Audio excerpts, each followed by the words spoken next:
అదరగొట్టే కారం రంగు రుచి ఆచి కారం పొడి. ఏపీ అసెంబ్లీ లైవ్ చూద్దాం. మనందరం కూడా తీసుకొని మళ్ళీ నేను మొన్న కూడా చెప్పాను, స్వర్ణ ఆంధ్రప్రదేశ్ విజన్ 2047 నేను వేసే ఫౌండేషన్ మీరు ఒకటే గుర్తుపెట్టుకోవాలి. 47కి భారతదేశం ప్రపంచంలో నెంబర్ 1గా ఉంటుంది. నెంబర్ 2 అయితే ఈజీగా అవుతాం, నెంబర్ 1 అవుతాం. ఆ సందర్భంలో నెంబర్ 1 రాష్ట్రంగా ఆంధ్రప్రదేశ్ ఉండాలని, ప్రపంచంలోనే తెలుగు జాతి నెంబర్ 1గా ఉండాలనేది ఈ ప్రభుత్వం యొక్క సంకల్పం. ఇక్కడ మీరు చూసినప్పుడు దేశ 5 సంవత్సరాలు నేను చెప్పాను. ఇప్పుడు క్రైమ్ గురించి ఓవర్వ్యూ ఒకటి, 2 ఉమెన్ సేఫ్టీ, 3 డ్రగ్ కూడా. కడాన దిశ ఒకసారి చాలా బాధేస్తుంది.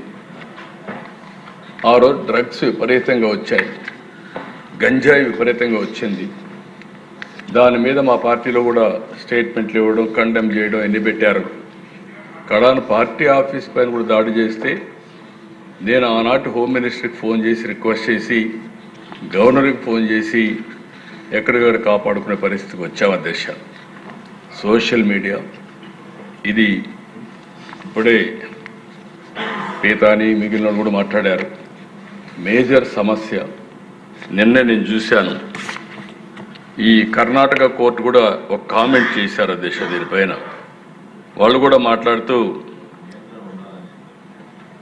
ఈ కొంతమంది సోషల్ మీడియా ప్లాట్ఫామ్ ఎక్స్కు కర్ణాటక హైకోర్టులో ఎదురు దెబ్బ, సహయోగ్ పోర్టల్కి ఎక్స్ దాఖలు చేసిన పిటిషన్ తిరస్కరణ, కంటెంట్ తొలగింపు ఆదేశాల అధికారులు సవాల్ చేస్తూ ఎక్స్ పిటిషన్, సోషల్ మీడియా నియంత్రించడం అవసరమన్న కర్ణాటక హైకోర్టు, మహిళలపై నేరాల అంశంలో సోషల్ మీడియా నియంత్రణ తప్పనిసరి, నియంత్రణ లేకుంటే పౌరుల గౌరవ హక్కు ఉల్లంఘించినట్టే, కంటెంట్ నియంత్రణ ఆదేశాలను యుఎస్ పాటిస్తుంది, భారత్లో మాత్రం చట్టవిరుద్ధ కంటెంట్ తొలగింపునకు ఎక్స్ నిరాకరిస్తుంది, ఎక్స్ పాటించే ద్వంద్వ ప్రమాణాలు ఆమోదయోగ్యం కాదు.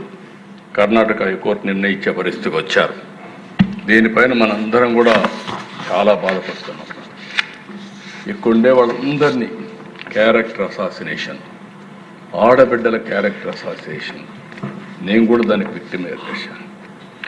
నా జీవితంలో ఎప్పుడు అంటే మనం కూడా మనుషులు అయినప్పుడు ఒకసారి ఎమోషన్స్ ఉంటాయి, సెంటిమెంట్స్ ఉంటాయి.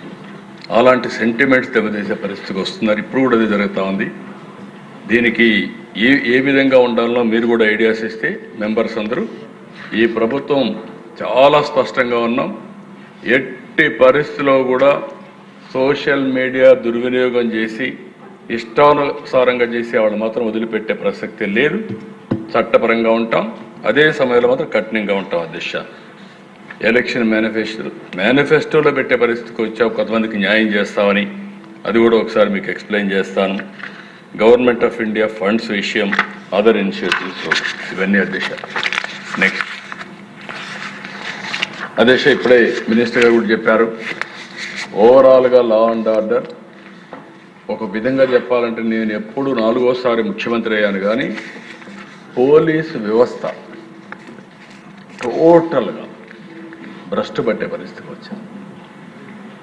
బై ఫోర్స్ పోలీసు వ్యవస్థని డీఫంక్ చేసే పరిస్థితికి వచ్చారు. మొత్తం ఇంకొక మాటలో చెప్పాలంటే నేను 95లో ముఖ్యమంత్రి అయినప్పుడు పోలీసు వ్యవస్థ చాలా పర్ఫెక్ట్గా ఉండి